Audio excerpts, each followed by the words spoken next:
Welcome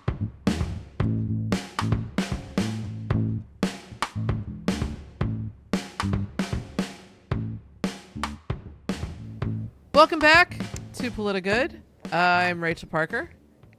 And I'm Tim Fullerton. So, Tim, the last time we talked, we interviewed Josh Marshall from Talking Points Memo, and I asked you a very earnest question, and I want to see if you've changed your mind, okay? Yes. Can we do a coup?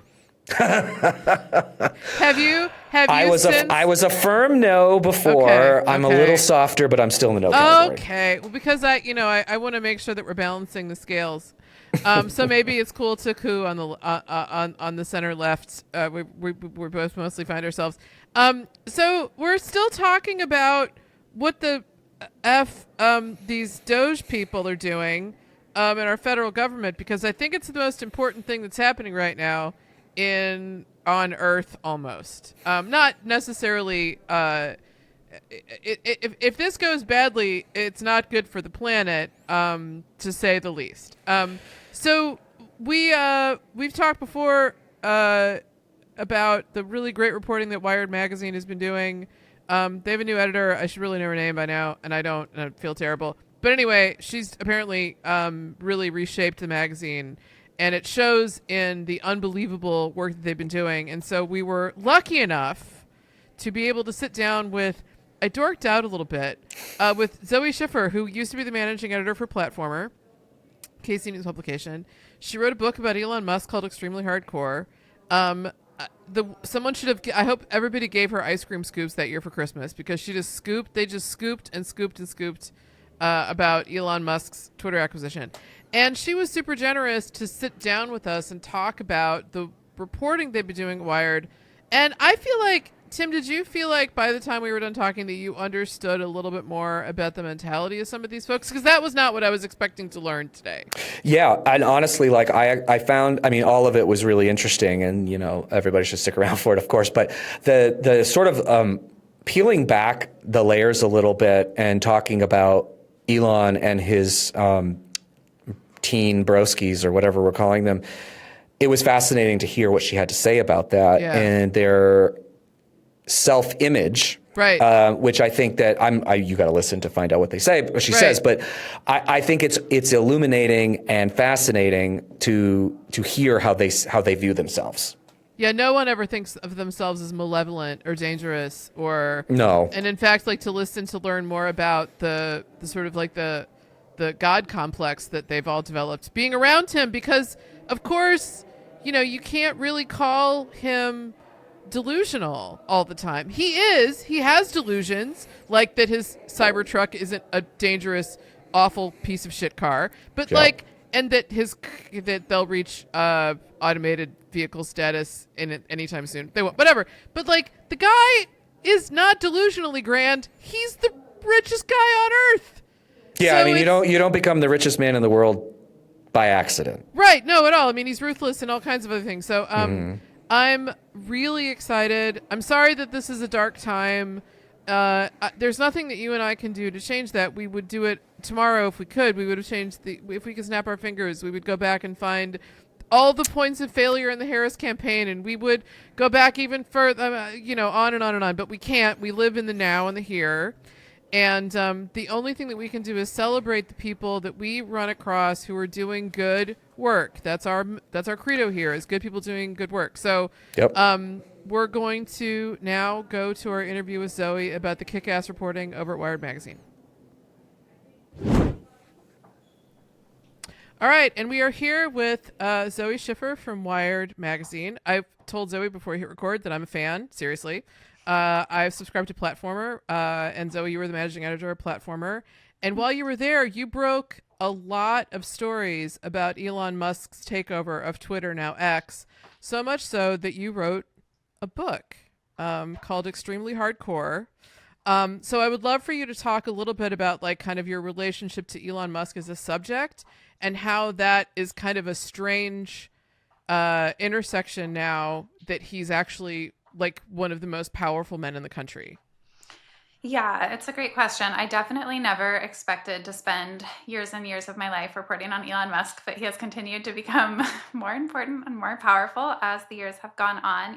When he took over or suggested that he wanted to buy Twitter, I started covering it because it was kind of like the Olympics for a tech reporter. It just felt like the most important story of the moment, and kind of regardless of what was going to happen. Because if you'll remember, there was like an extended period of time where it wasn't at all clear that he was actually going to buy the platform.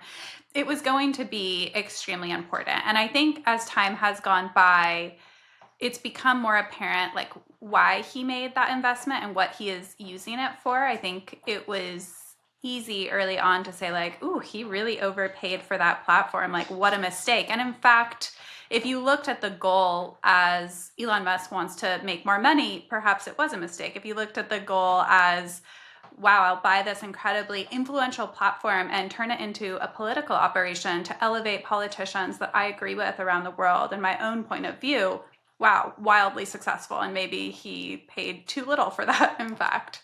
So yeah, that's kind of brought us up to the present moment and his role in the Department of Government Efficiency working for Trump. So this is Tim here. I've got a question on that. So for those of us who are more on the political side and are sort of thrown aback by his approach, I'd be interested from your perspective. Is this a surprise to you? Is this very much Elon's style? And do you think this is going to work? Yeah, so I would say two things. This is very much Elon's style, and yet it is a surprise to me because I don't think any of us who've covered Elon as he's, run his various companies over the years expected him to apply the nearly exact same playbook to the federal government. But in fact, that does seem to be what's happening.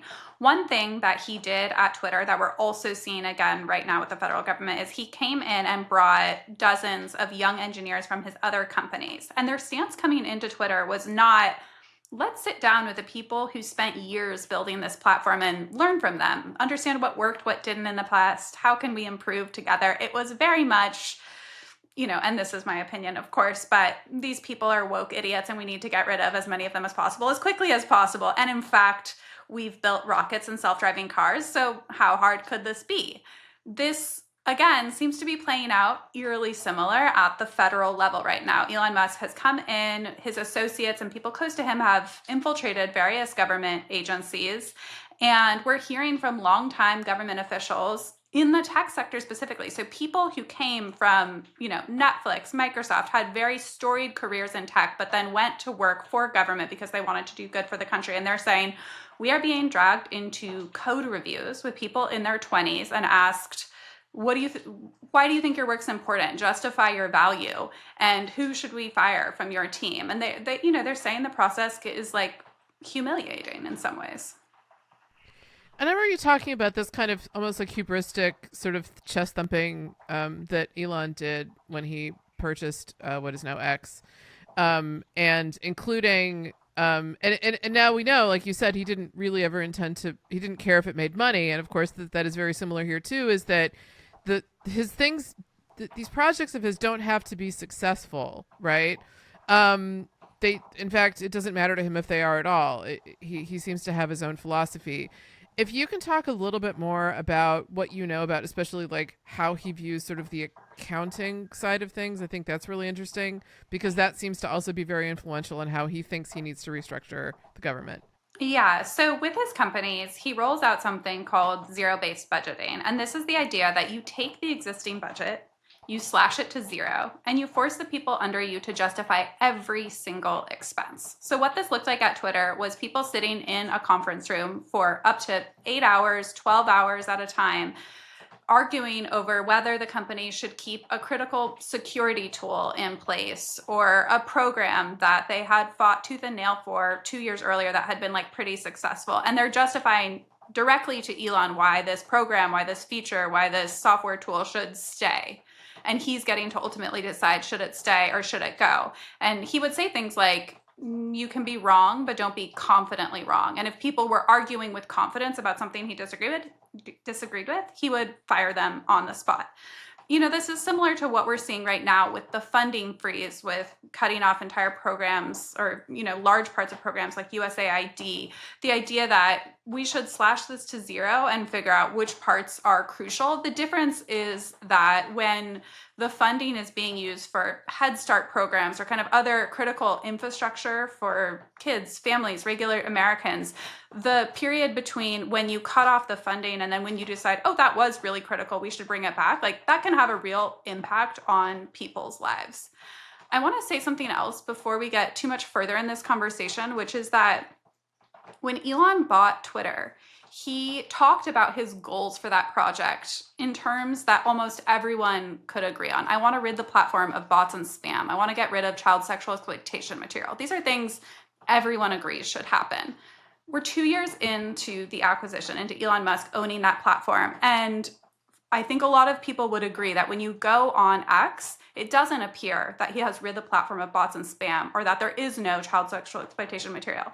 So those goals seem to have fallen away, where his larger political, ideological goal seems to have been very successful. And that was kind of the unspoken goal at the beginning. And so when we're looking at what he's doing in government and he's saying we need to cut fraud, we need to eliminate waste, yeah, I think everyone would say we should do that. However, I think we need to question whether that is his actual goal or whether there is something else going on. Because if we get 2 years out and those things are still happening, they haven't actually improved, and there's a larger ideological goal that has been successful, I think we're going to be seeing, similar echoes of what happened with I'm going to X. ask you a little bit of to if you can elaborate on this, and if you don't know the answer, it's fine. Do you think that he moved the goalpost? So in other words, do you think that initially when he bought Twitter, because he tried not to, a judge made him. A judge was like, sign a contract, you have to buy it. Sorry, no take backsies. That's not how contracts work. Do you think that initially he had this idea that because he's been innovative in the automotive industry, he's been innovative certainly in space generally, you can't deny the rockets, right? Do you think that he entered Twitter with an idea that he was going to actually be able to accomplish these things and then just move the goalpost? Or do you think from jump he was like, I just want it because I want to change the face of how people use it? So I don't think this was like a really long-term strategic plan in that way. Elon is a very impulsive person, and so sorry. Is he? Elon is a very impulsive person, and he has a really high risk tolerance. And so I think he can make impulsive decisions and then really make the most of them and kind of capitalize on the situation in a way that other people might be scared to. At the same time, I don't think what has happened is an accident. We know, and I know from my reporting, that a turning point in Elon Musk's relationship with the platform that was previously Twitter was when the company decided to kick off Donald Trump following the January 6th insurrection.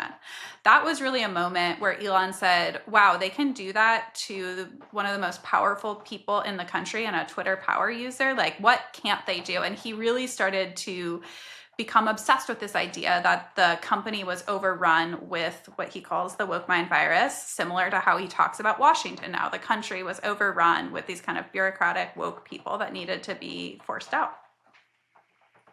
So I'm going to ask a question that is probably a little bit difficult, but I'm going to try it anyway. So it's one thing to take Twitter and fire 75% of the staff. Those people likely are top talent anyways and will be able to get jobs moving forwards other places. Doesn't mean it's a good experience. When you take USAID and basically light it on fire, the people lose their lives. There's already stories. I think there was one in Axios or Politico about malnourished infants in Sudan basically being turned away from USAID funded hospitals because they didn't have funding anymore, which meant that they were going to die. There was about 100 of them. There were stories about people coming in to get treatment for tuberculosis and for HIV and being turned away with no medicines, which means likely that those things will spread to other people without getting those treatments. This is going to make you try to go into his mind a little bit, but does he care? I think that there is a real misunderstanding on the left and in the media about his psychology and the psychology of the people who work for them. I think that there is this idea that they know what's happening and they just don't care. And in fact, I think when you listen to what they say on their podcasts, in their blog posts, on Twitter, they clearly see themselves as the good guys, the people fighting back against a bureaucratic state that was wasting money and hurting people in a pretty tangible way. Why they think that, I don't know. I think there's different reasons. I think obviously we live in, information echo chambers. I think Elon Musk in particular is pretty isolated in a way that people underestimate. I think there are very few people around him whose opinions he respects. And I think being the most popular person on X has an interesting outcome in that he is inundated with people's opinions all the time, and yet it's difficult to pick out any one of those opinions, and so the noise is almost so loud it's easier to simply ignore it. Yeah, it's interesting because, and the reason I asked that question is because he really, if you go back and look at the companies that I'm not going to say he didn't start them, but he acquired, had a mission to improve the world, whether you're talking about Tesla with electric vehicles, so weaning ourselves off of oil, and Solar City, which there's a whole thing there, but obviously like a solar company as well, and the battery charging stuff at home. It is hard, I think, for people who don't fully understand the story to see somebody who has done that, and then, a couple years later, and I know there's some debate about this, but it was literally did the Nazi salute at Donald Trump's inauguration. So, I really believe that Elon Musk sees the Doge mission as an extension of those other humanity-saving missions. I do not think that this is incongruent in his mind. And in fact, I really recommend that you listen to the All In podcast, the latest one where they were talking about Doge, because when you hear how they talk about USAID in particular, it is very apparent that their storyline about that program is entirely different from what we are reading from the mainstream press. When you read the mainstream press, it's babies are dying, critical programs, malaria medication, all of that. It's really, really dire. When you listen to them, it's look at these millions of dollars that were being wasted on this completely ridiculous farce of a, whatever. They have picked out the 10 examples that make USAID look completely fraudulent or wasteful, and that's what they're focused on. So again, they really do see themselves as the good guys, as the people coming in and saying, your tax dollars shouldn't be wasted on this program. We should be helping people at home. It's a strange, I was just going to say, it's a really strange marriage of Reagan type messaging, but repackaged in kind of the post-Silicon Valley ethos. It's really to me, I can just see the Venn diagram and how it all stacks up and all that. I just want to ask really quickly, because I know we have to go pretty soon and I want to make sure I get this in.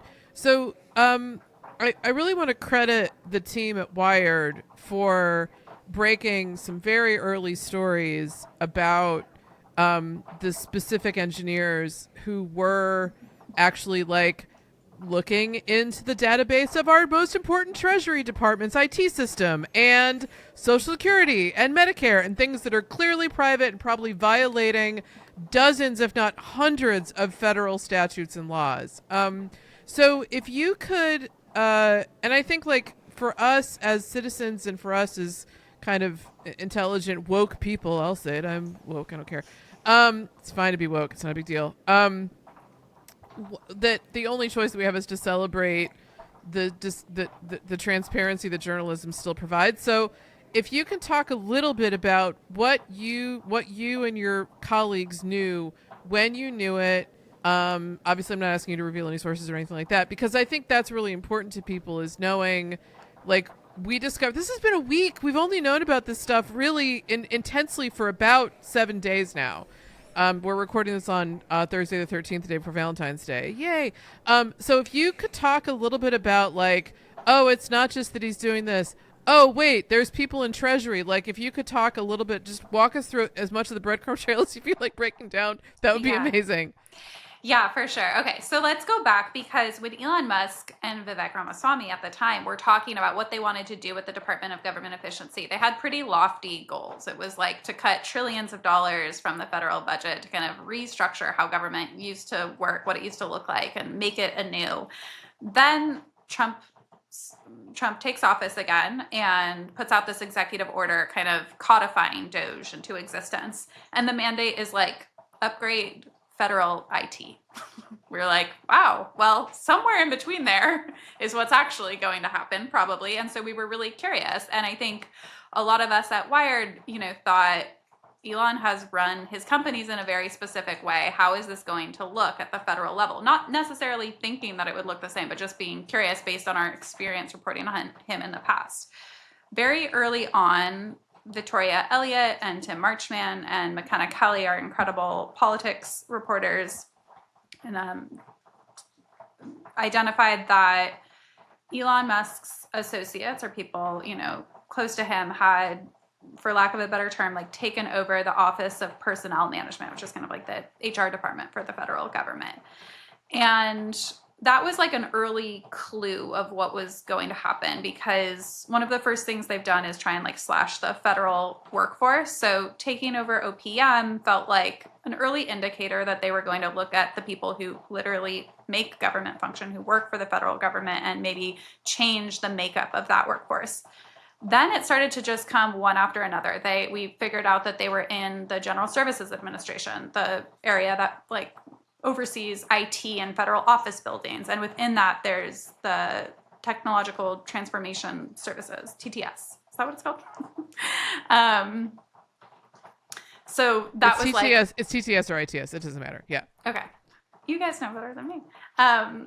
Yeah, so that was like giving them access to a lot of software tooling, databases, information, and also like through that you can access other government agencies. And then it was just kind of following the breadcrumbs one after another. Oh, they're in this area of government. Oh, we're hearing that they're over here. And people, within the government were coming to us and kind of telling us what they were seeing. Of course, one of the more surprising discoveries was that two of the Doge people, these young engineers, were in the Treasury payment system, and in fact had read-write access, so they could actually like alter the code and in theory like stop congressionally approved spending from going out. And so a lot of actions have happened as a result of that reporting. People are trying to stop this access.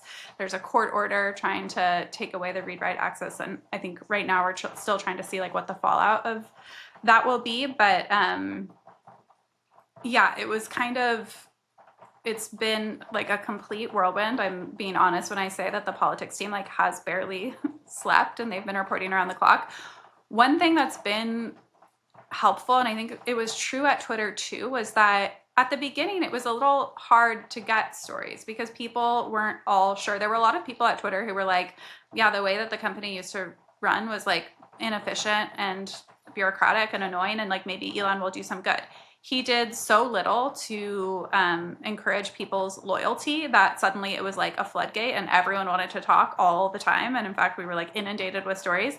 It seems like there's kind of a dynamic playing out right now in the federal government as well, where I think there were a lot of people who were, okay, let's see what happens. And then very quickly we're like, oh, this person, perhaps doesn't have our best interests at heart, and we want to like talk about what's really happening.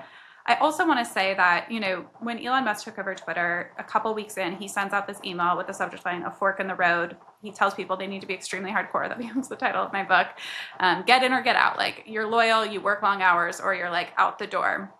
People had to kind of opt in or out. Obviously, OPM sends out an email with Elon's, signature line. So he's obviously trying to make it really clear that he's the one behind this. The subject line is, again, a fork in the road. He tells federal employees, you need to be back in the office 5 days a week, commit to a culture of excellence, show that you're loyal, otherwise take this deferred resignation offer. I think that the issue, and as we've been talking to people in government, is that if you're a young government worker who can easily get a job in the private sector, yeah, you take that offer and you get out. If you're someone who doesn't feel like they can easily get another job, so maybe you're the type of person that Elon Musk doesn't want working in government, you probably you want to hang on as long as possible. And so I think that it seems to be some folly in like how this is actually being executed based on their stated goals.